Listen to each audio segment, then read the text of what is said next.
Nah, ayat pertama yang akan kita bahas ini adalah ayat 183 ya. A'udzubillahi minasyaitonirrajim. Bismillahirrahmanirrahim. Ya ayyuhalladzina amanu kutiba alaikumussyam kama kutiba alal ladzina min qablikum la'allakum tattaqun. Ini rasanya tidak ada yang tidak hafal ayat ini ya.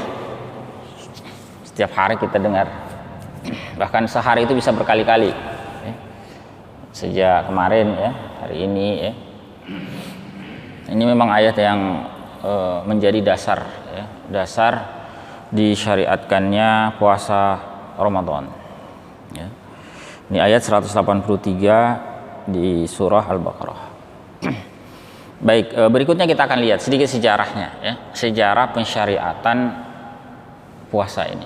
Ayat tadi, ayat 183 ya, surah Al-Baqarah itu diturunkan oleh Allah Subhanahu wa taala itu pada bulan Sya'ban. Ya, bulan Sya'ban tahun kedua Hijriah. Artinya puasa Ramadan itu memang baru diwajibkan di tahun kedua. Sebelumnya ketika Nabi Shallallahu Alaihi Wasallam itu masih ada di Mekah, puasa Ramadan itu belum diwajibkan. Ketika Nabi hijrah tahun pertama pun juga belum diwajibkan. Bahkan sebagaimana dijelaskan oleh Syekh Muhammad Az-Zuhaili, puasa Ramadan itu bahkan lebih dahulu ya, lebih didahului oleh puasa sunnah. Puasa Asyura ya, puasa 10 Muharram dan puasa 3 hari setiap bulan. Ya, itu lebih dahulu diperintahkan oleh Allah Subhanahu wa taala. Nah, nanti setelah ayat ini turun ya, ayat 183, maka mulailah tahun itu Nabi Shallallahu Alaihi Wasallam dan para sahabat ridwanullahi alaihim mulai berpuasa tahun kedua. Jadi sampai dengan wafatnya beliau Shallallahu Alaihi Wasallam itu berarti ada 9 tahun atau 9 kali puasa Ramadan beliau tunaikan. Tahun kedua 3, 4, 5, 6, 7, 8, 9, 10 ya. Tahun 10 merupakan tahun terakhir Rasulullah Shallallahu Alaihi Wasallam berpuasa. Jadi 9 kali. Nah, mari kita lihat ya rangkaian ayat ini lebih detail lagi. Yang pertama dimulai dengan seruan ya ayyuhalladzina amanu, wahai orang-orang yang beriman. Ya. Dan cara seruan seperti ini merupakan satu cara yang mengajak manusia itu memusatkan perhatiannya. Syekh Ibnu Ashur menjelaskan dalam tafsir beliau At-Tahrir wa Tanwir bahwa waftutihat biya ayyuhalladzina amanu lima fin nida'i min izharil inayati bima sayuqalu ba'dah.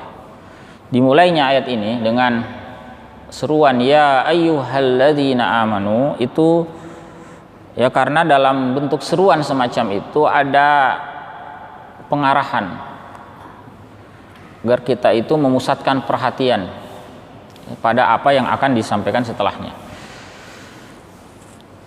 Jadi kalau kita misalnya ya dalam pembicaraan sehari-hari, kalau kita meminta orang itu untuk melakukan sesuatu, kita langsung sebutkan ambilkan ini, ambilkan itu, lakukan ini, lakukan itu misalnya, ya. Kesannya akan berbeda ketika kita memulainya dengan memanggil, menyeru. Ya, wahai, ya misalnya wahai saudaraku, ya wahai si A, si B, ya begini, ya. Jadi itu bagian dari upaya kita sebelum masuk pada isi seruan yang sesungguhnya. Jadi terlebih dahulu orang-orang mukmin itu diseru mereka ya, dengan bentuk seruan yang membuat mereka memusatkan perhatiannya, ya, mengarahkan perhatian mereka kepada seruan tersebut. Ya. Jadi dimulai dengan panggilan ini panggilan yang mesra ini ya. Ya ayyuhalladzina amanu, wahai orang-orang yang beriman. Nah, setelah Allah Subhanahu wa taala seru mereka, lalu disampaikanlah kutiba alaikumussyam, ya, diwajibkan atas kalian as-syam. Wajibkan atas kalian berpuasa. Dan kewajiban ini tidak ada perbedaan ya, tidak ada perbedaan di kalangan ulama tentang wajibnya puasa. Ya, tidak ada. Ini bahkan bagian dari rukun rukun Islam gitu. Ya. Makanya Syekh Muhammad Siddiq Hasan Khan itu menguraikan la khilafa bainal muslimina ajma'in. Tidak ada khilaf, tidak ada perbedaan di antara umat Islam seluruhnya. Anna shauma ramadhana fardhah, bahwa saum puasa Ramadan itu fardu.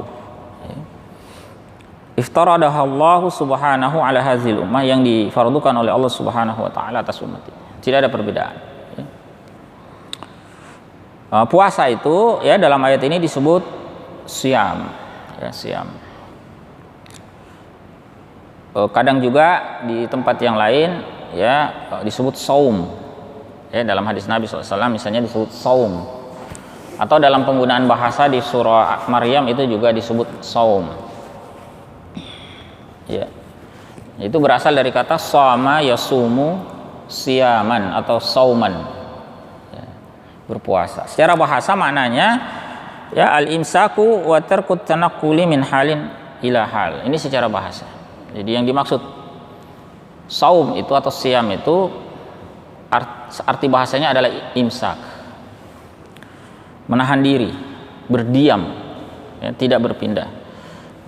Wal imsaku wa tarkut tanaqqul, tidak berpindah ya dari satu kondisi ke kondisi yang lain.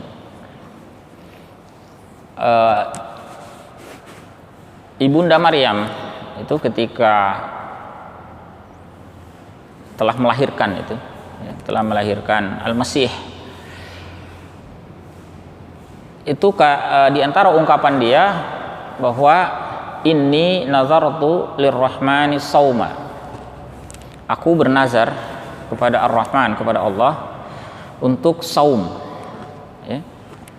Falan ukallimal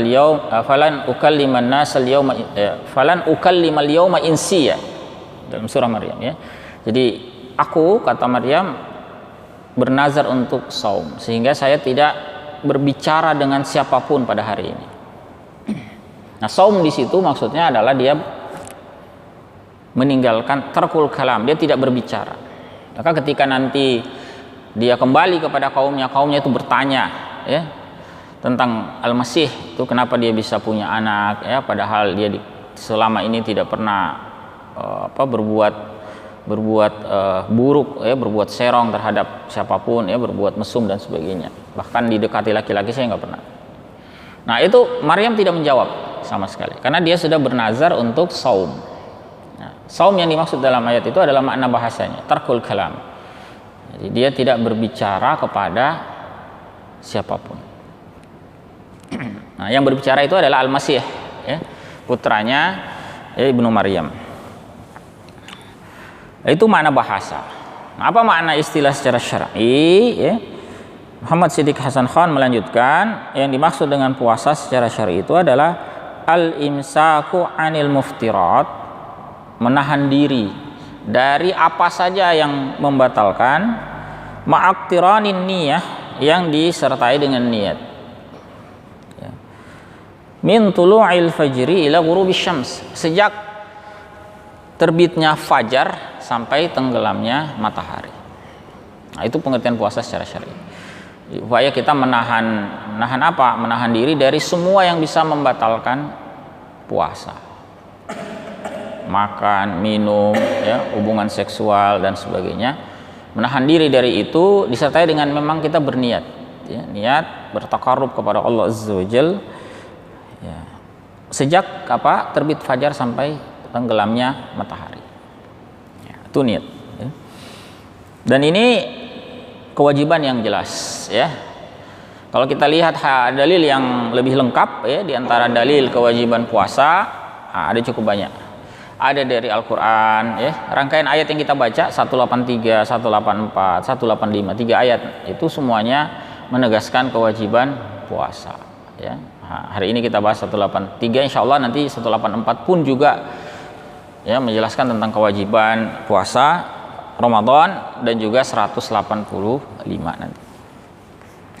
Selain itu dari as-sunnah ya, dari hadis-hadis Nabi SAW cukup banyak ya.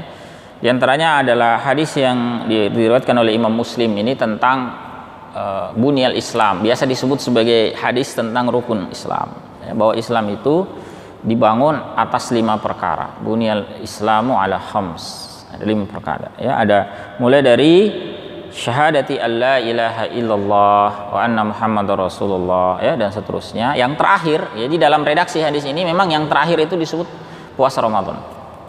Kalau di redaksi yang lain haji ya, haji bagi yang mampu. Tapi kalau dalam hadis ini shaumi Ramadan itu diletakkan paling terakhir.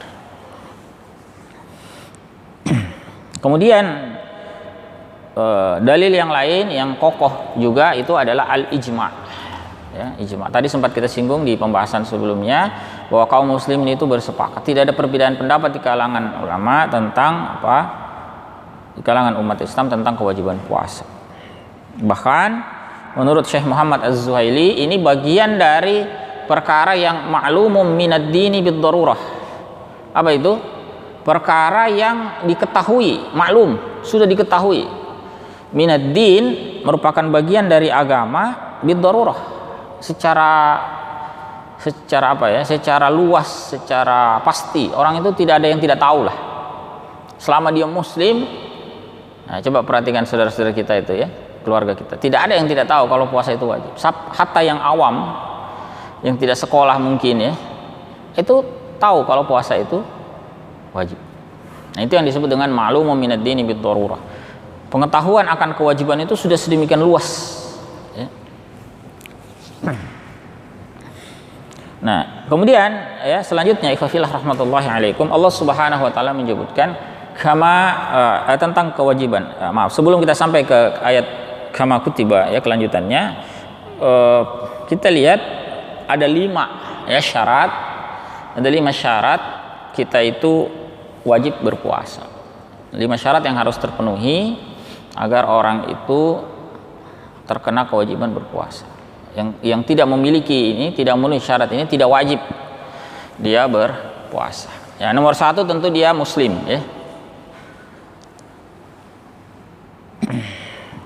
Ya, dia adalah orang yang Islam ya. Karena ini bagian dari ibadah ya, tidak dituntut beribadah kecuali dia seorang muslim ya. Kemudian yang kedua, dia sudah balik ya, balik. Jadi, kalau ada yang masih anak-anak belum diwajibkan berpuasa. Tapi kalau dia berpuasa, dia memenuhi rukun-rukunnya, maka sah puasanya meskipun belum wajib ya. Ini misalnya dia anak-anak usia SD lah sekarang ya, anak-anak usia 7 tahun ya, 8 tahun atau 10 tahun itu kalau belum balik maka tidak wajib berpuasa. Tapi kalau berpuasa dia lakukan dengan sesuai ketentuannya maka sah puasanya.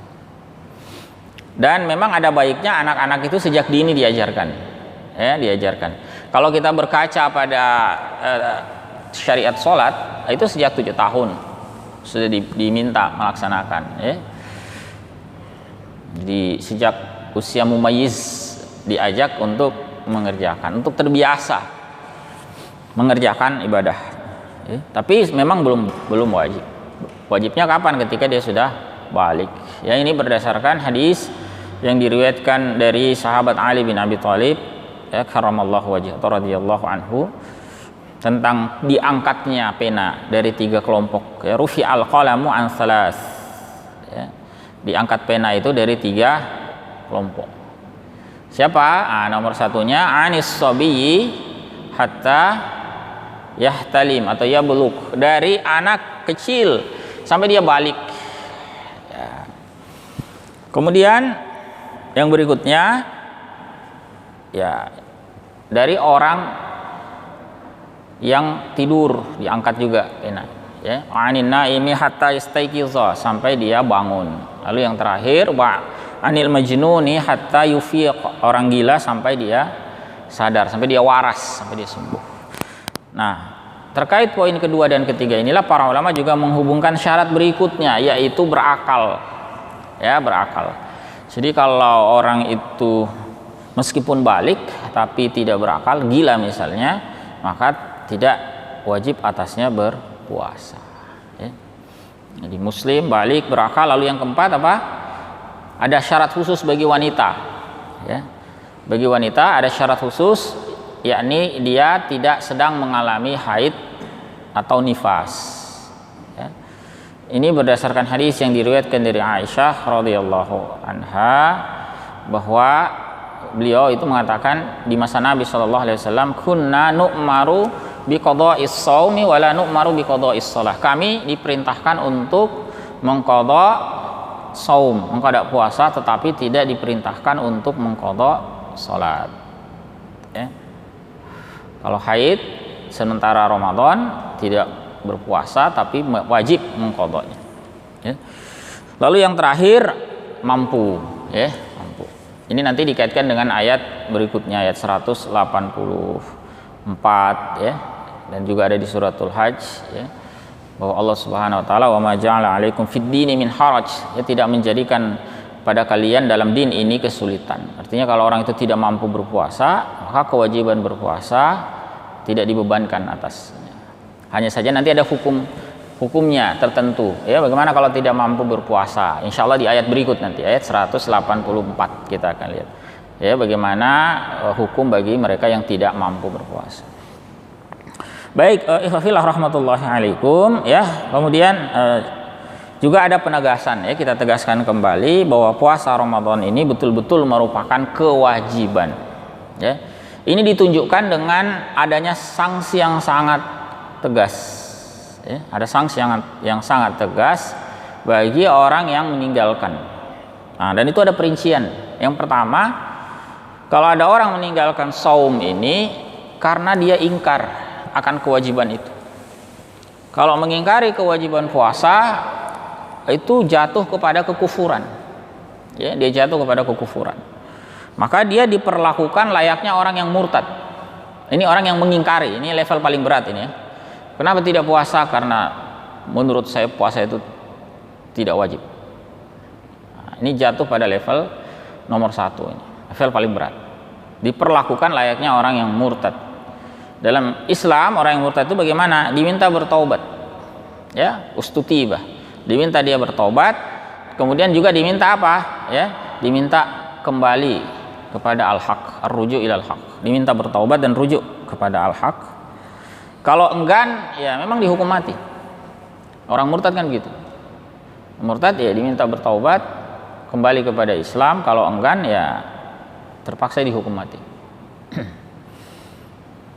Ada pengecualian, yakni bagi orang yang baru masuk Islam, ya. Baru masuk Islam, di mana yang bersangkutan itu belum banyak belajar, ya, tentang apa? Tentang ilmu-ilmu keislaman, belum tahu kewajiban, ya, belum tahu hukum-hukum Islam. Nah, atau dia hidup jauh dari ulama, jauh, ya. Dia misalnya hidup di pelosok daerah terpencil, terisolir, ya, tidak ada akses untuk dia belajar dan sebagainya. Artinya ada uzur kejahilan. Tapi kalau kita yang hidup di kota begini, uzur kejahilan itu tidak ada, ya. Kita masuk dalam kategori tadi, ma'lumun minad dini bid darurah, tidak ada yang tidak tahu tentang kewajiban puasa. Nah, tapi bagi mereka yang punya uzur jahil, ya, maka hukumannya adalah diajar. Jadi sebagai hukuman dia harus belajar. Tidak boleh dia berkata saya tidak tahu lantas tidak belajar. Jadi hukumannya adalah diberi pengajaran, ya, diajari. Itu level 1, ya. Nah, ada juga yang berikutnya, dia meninggalkannya tanpa uzur. Kalau meninggalkan dengan uzur itu tidak mengapa, ya. Itu karena memang ada uzur. Nah, yang dimaksud di sini berdosa itu adalah orang yang meninggalkan puasa tanpa uzur, tapi dia masih menyadari bahwa puasa itu wajib. Dia masih menyadari bahwa puasa itu wajib. Maka bagi orang yang seperti ini, yang sadar puasa wajib tapi tidak mengerjakan tanpa uzur, maka dalam Islam itu dia ditahan, ya, ditahan, diamankan, ya. Lalu saat ditahan itu dicegah dia dari makan dan minum pada siang hari Ramadan. Tidak diberi makan pada siang hari agar dia merasakan puasa. Dia diminta bertaubat dan meninggalkan perbuatan itu, ya, meninggalkan maksiat itu dan kelalaian. Jadi dia diajak untuk berpuasa. Tapi ingat ini dosa besar, ya. Ingat ini dosa besar, meninggalkan puasa tanpa uzur, ya. Dia wajib bertaubat dan nanti wajib mengqadha, ya. Kalau dalam mazhab Syafi'i wajib mengqadha. Nah, ikhwafillah rahmatullahi alaikum. Kemudian di kelanjutan ayat ini disebutkan kama kutiba 'alal ladzina min qablikum, ya, sebagaimana diwajibkan atas orang-orang sebelum kalian. Ya. Maksudnya syariat puasa ini bukan syariat yang baru, ya. Sudah dikenal di masa-masa sebelumnya. Al-Baydawi dalam tafsir beliau menjelaskan ya'nil anbiya wal umam. Jadi ya'nil anbiya'i wal umami min ladun Adam alaihissalam. Itu maksudnya adalah para nabi dan bahkan umat-umat sebelumnya itu sejak Nabi Adam. Bahkan sejak Nabiullah Adam alaihissalam. Ya.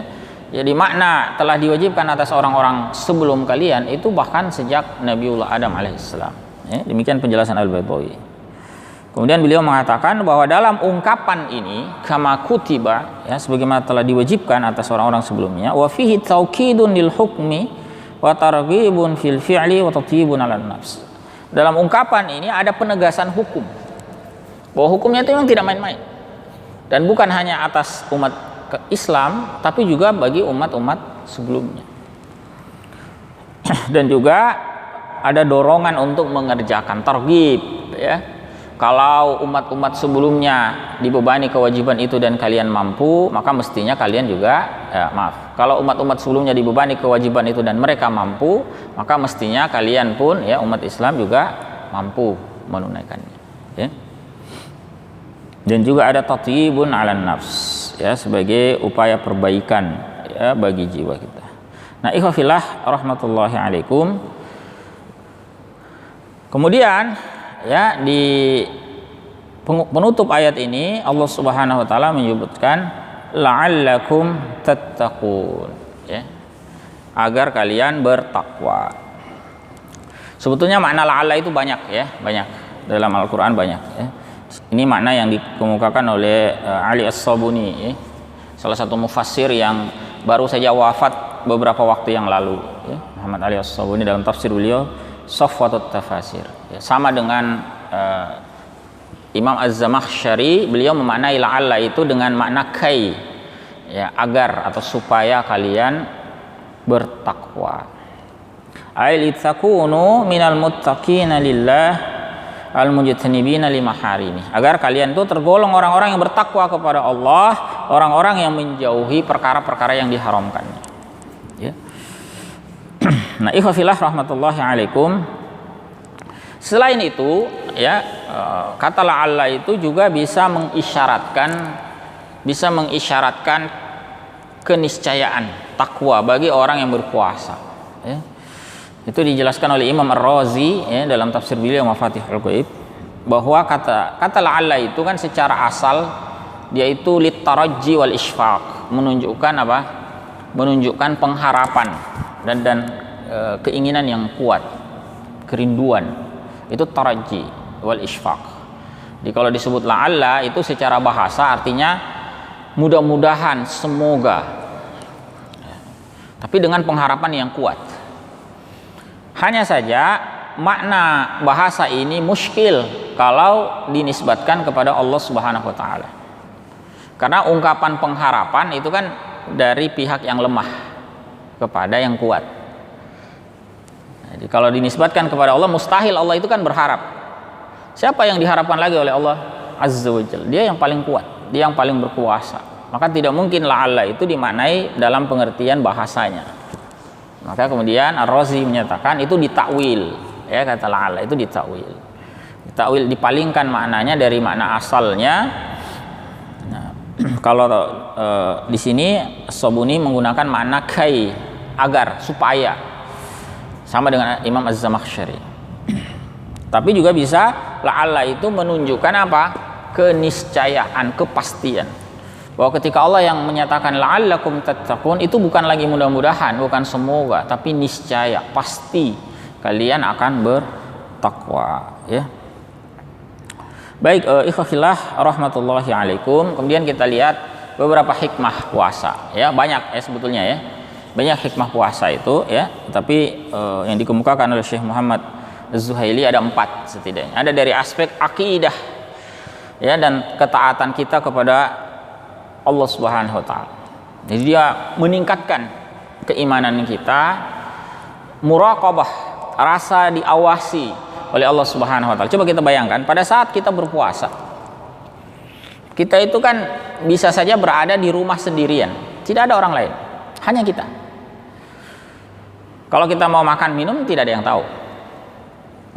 Kalau kita makan minum tidak ada yang tahu.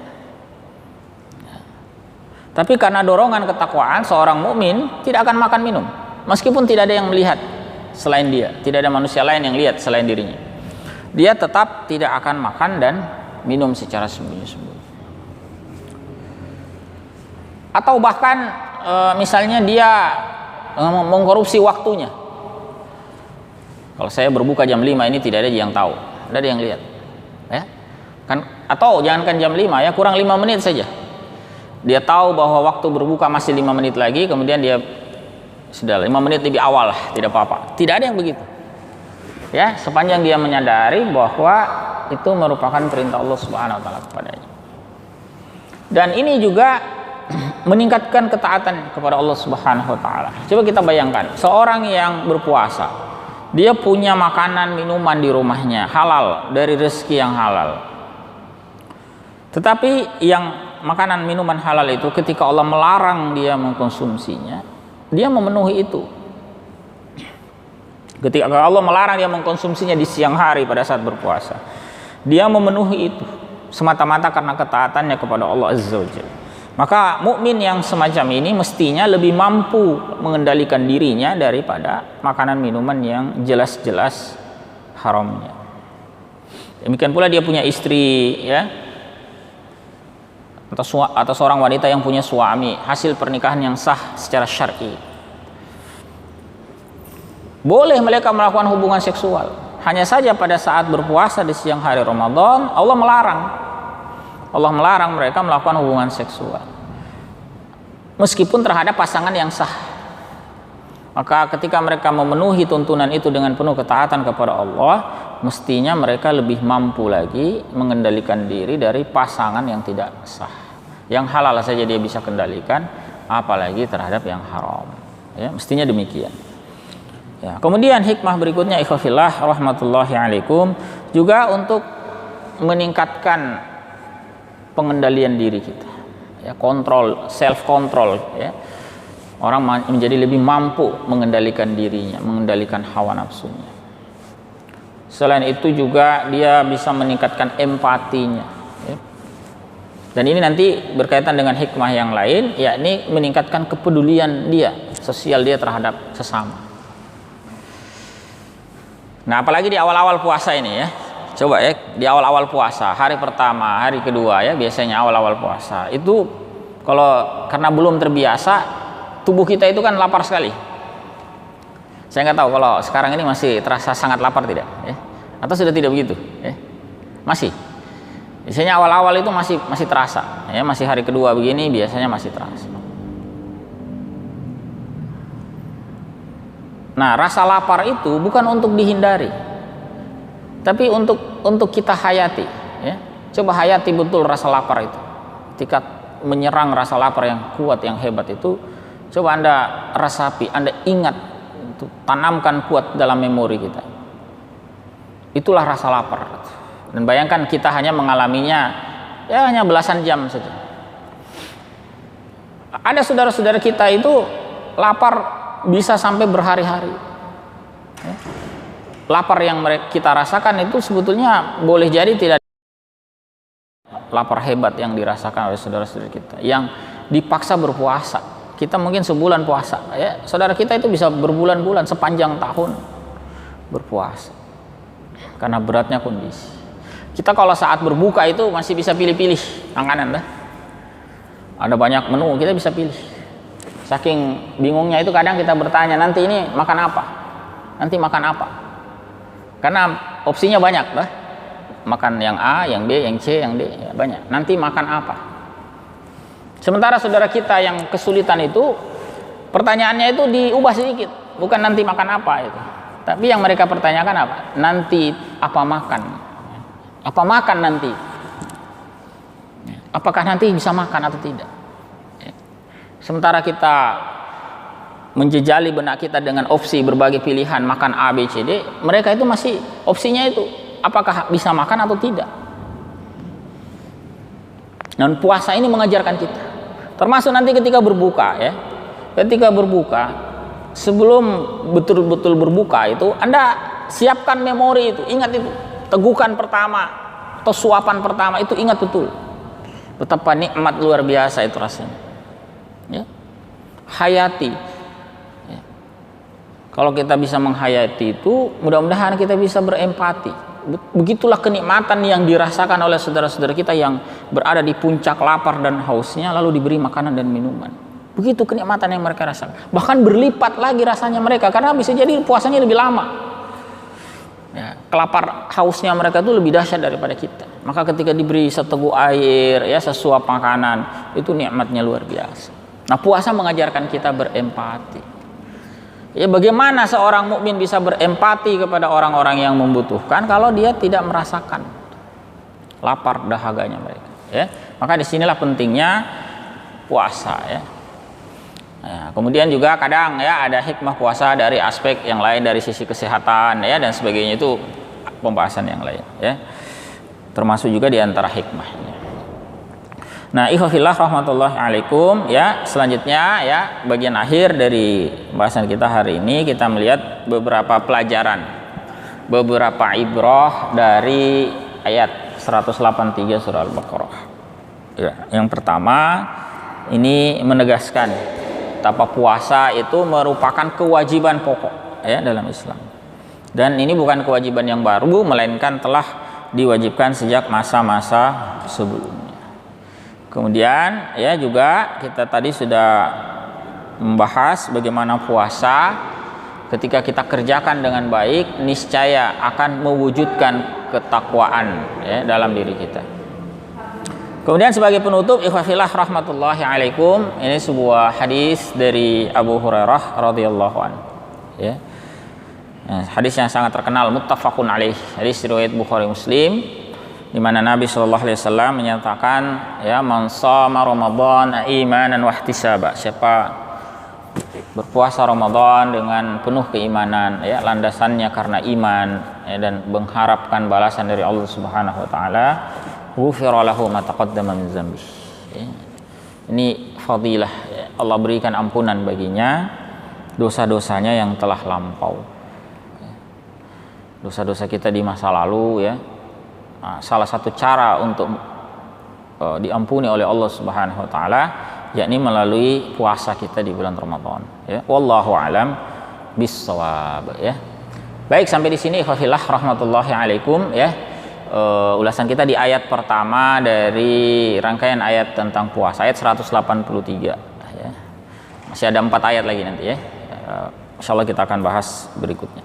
Sampai di sini kalau ada hal-hal yang ingin didiskusikan ya, berkaitan dengan ayat 183 ya, silakan kalau ada ya.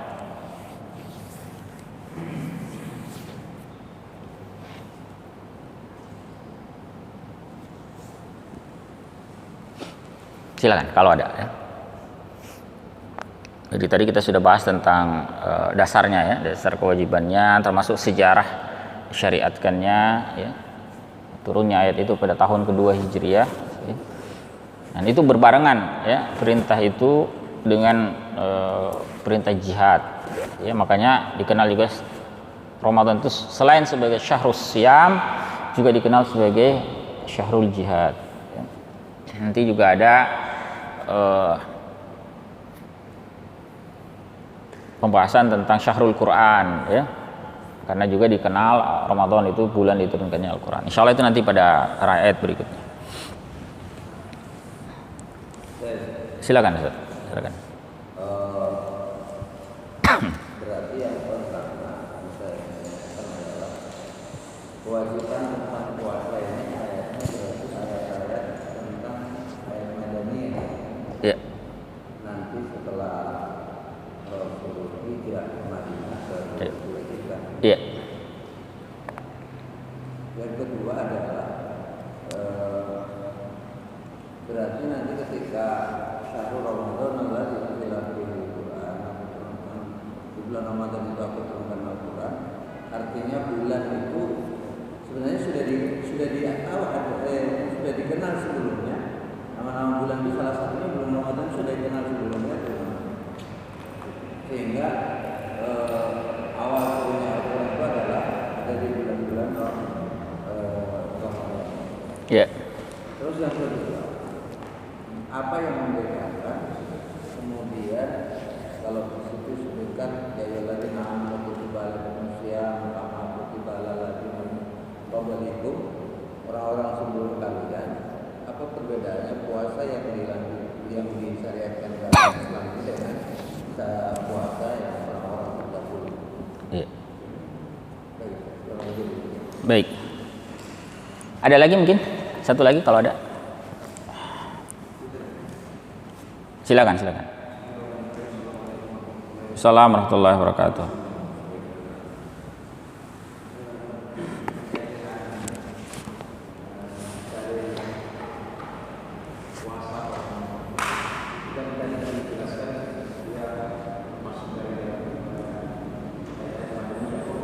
Iya.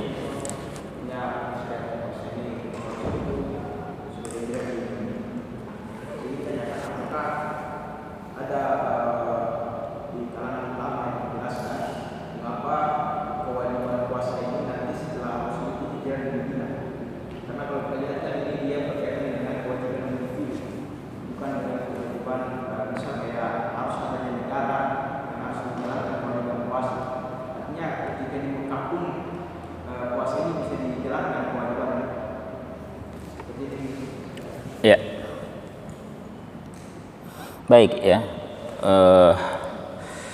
Jadi ada beberapa ya, kita tanggapi dulu ya. Nanti kalau misalnya masih ada kita buka di sesi berikutnya. Jadi yang pertama berkaitan dengan, jadi ada hubungannya juga dengan yang disampaikan di awal tentang surah ini atau ayat ya, 183. Kewajiban puasa ini diturunkannya setelah hijrahnya Nabi Shallallahu Alaihi Wasallam, Madaniyah ya. Itu betul ya, dan tidak ada khilaf di kalangan para ulama tentang itu, bahwa dia Madaniyah, diturunkan setelah hijrah, bahkan sampai diketahui itu kapan peristiwanya ya. Jadi bulan Sya'ban, di bulan sebelum Ramadan, tahun kedua. Kemudian mengapa diturunkannya baru di Madinah, bukan di Mekah? Kalau yang ditanya sebagai ta'lil, sebagai illat, itu wallahu alam. Tidak ada penjelasan tentang itu.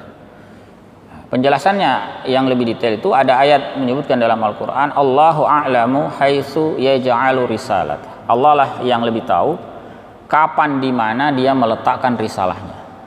Jadi terserah ya. Dan sebetulnya tidak ada keharusan bahwa ibadah individual itu semuanya turun di Mekah semua ya, di Madinah tidak. Dan padahal banyak ayat-ayat individual itu turunnya di Madinah. Banyak ayat-ayat komunal turunnya di Mekah, begitu. Ya, jadi bukan patokan sebetulnya. Oh, yang sifatnya individu itu Mekah, yang sifatnya sosial kemasyarakatan itu Madinah. Sebetulnya tidak juga. Ya. Jadi banyak ayat-ayat individual itu turun di Mekah. Banyak ayat-ayat individual turun juga di Madinah, bukan hanya di Mekah. Nah, nanti kita selain puasa, ya, nanti kita kenal misalnya ayat-ayat tentang khamar ya, yang itu bisa dilakukan individual.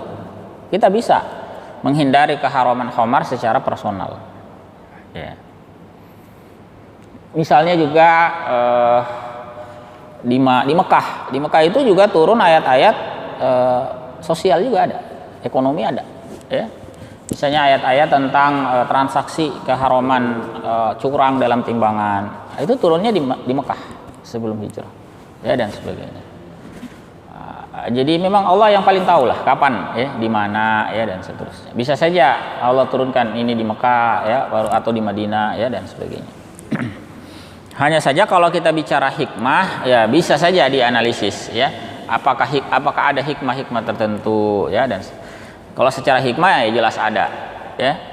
Jadi banyak syariat Madinah yang turun di Madinah itu syariat yang memang baru bisa dilaksanakan secara leluasa ya, ketika kaum muslimin tidak berada dalam tekanan kezaliman orang-orang musyrikin di Mekah.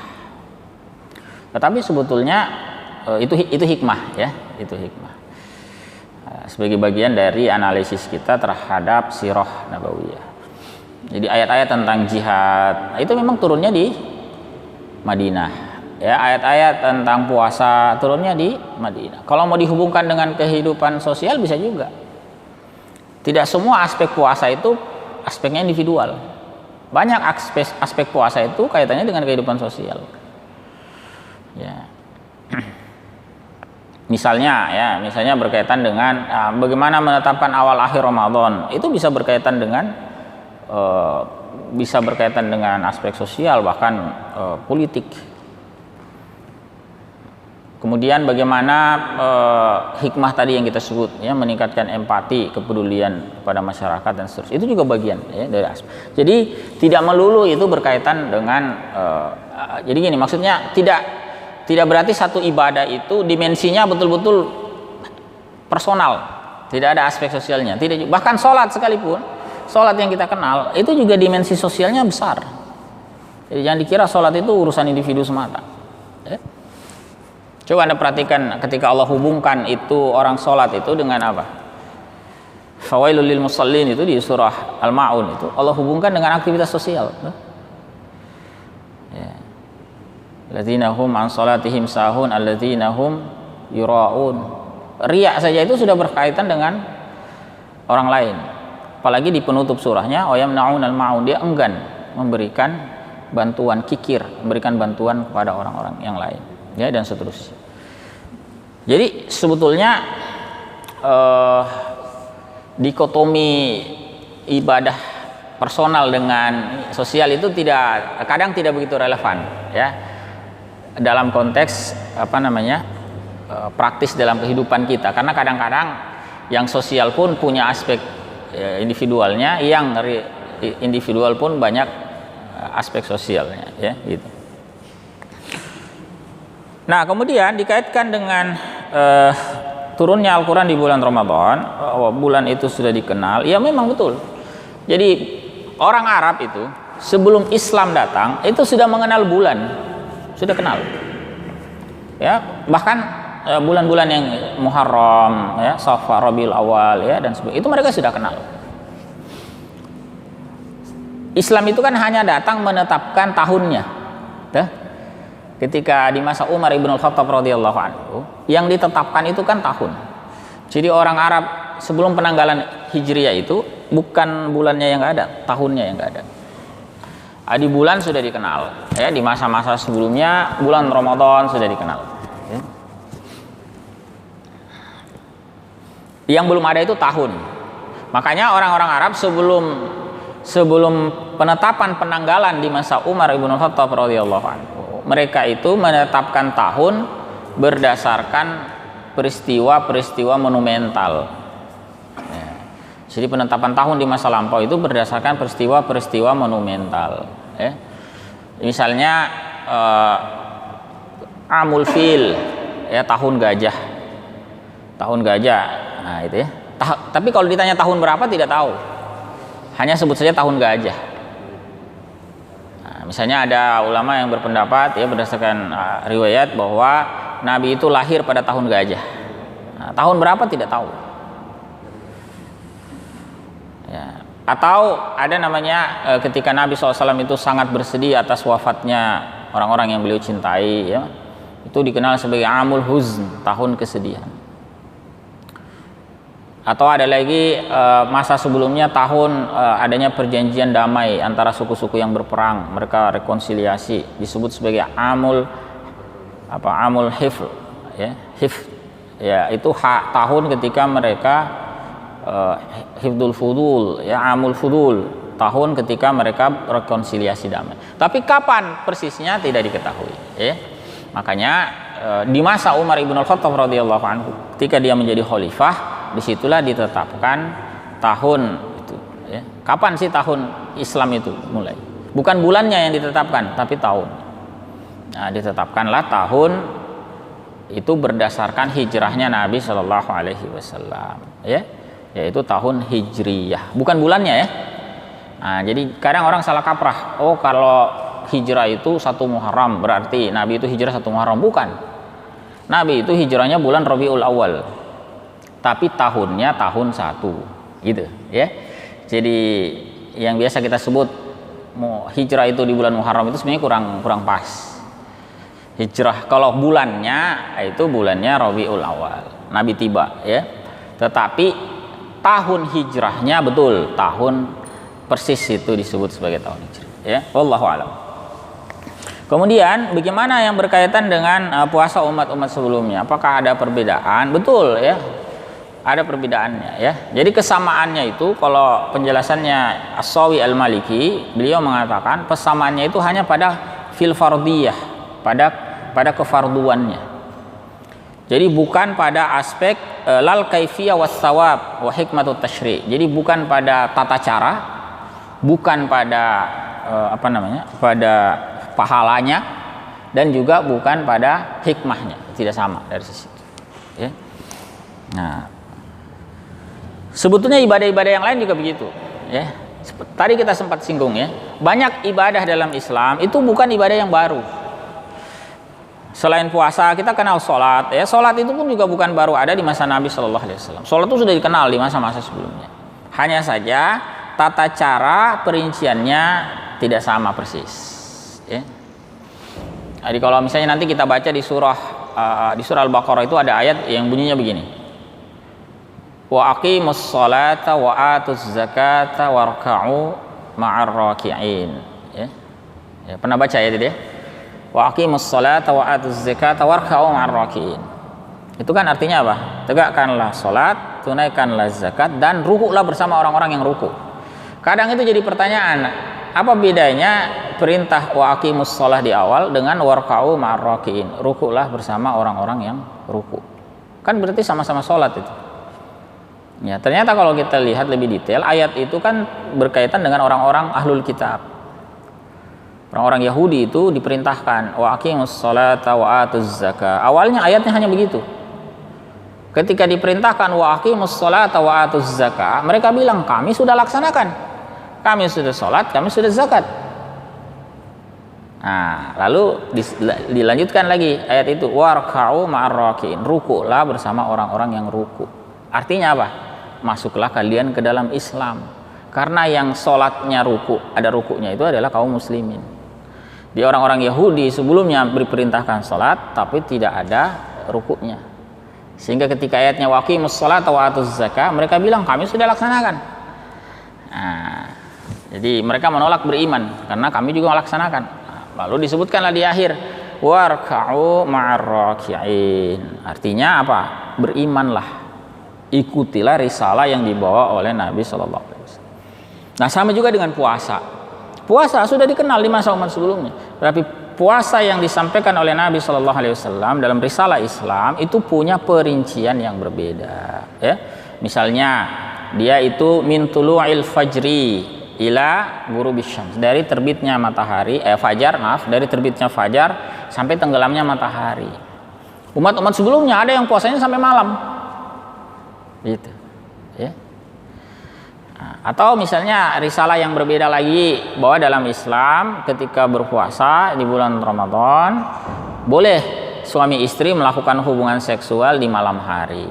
Nah, umat sebelumnya tidak boleh, ya. Mau dia puasa di siang hari, malamnya tetap tidak boleh melakukan hubungan seksual. Nah, dalam Islam itu berbeda. Jadi perinciannya tidak sama, ya. Jadi ada tata cara atau perincian yang berbeda tentang pelaksanaan. Tetapi dari sisi fardiyah, dari sisi diwajibkannya sama, ya. Jadi yang berbeda itu kaifiyah, tata cara. Termasuk juga sawab, pahalanya beda. Pahalanya beda. Nanti kita akan sampai pada ungkapan Lailatul Qadar itu. Nah, itu salah satu yang membedakan. Ya, salah satu yang membedakan ibadah puasa umat Islam dengan umat-umat sebelumnya. Bahwa ada pelipat gandaan ya, dalam pelaksanaan puasa kaum muslimin. Juga dari hikmah ya dan sebagainya ya. Wallahu a'lam bishawab. Ada lagi mungkin yang lain?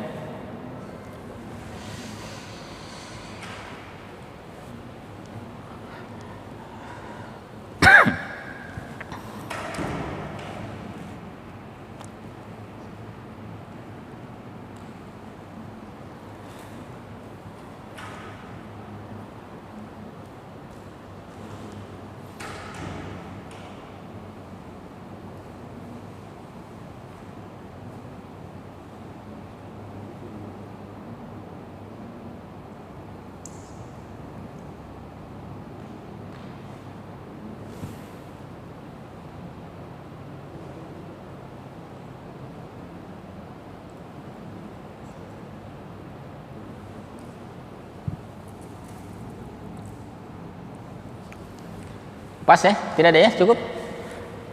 Kalau tidak ada ya cukup. Jangan dipaksakan kalau memang nggak ada ya. Iya baik, ikhwafillah rahmatullahi alaikum ya. Kalau memang tidak ada lagi ya, insya Allah nanti kita akan lanjutkan pada pertemuan mendatang. Jadi memang baru satu ayat yang kita bahas ya. Di ayat kedua ini masih berbicara tentang kewajiban. Detail pelaksanaannya memang akan lebih banyak dibahas di ayat-ayat berikut ya.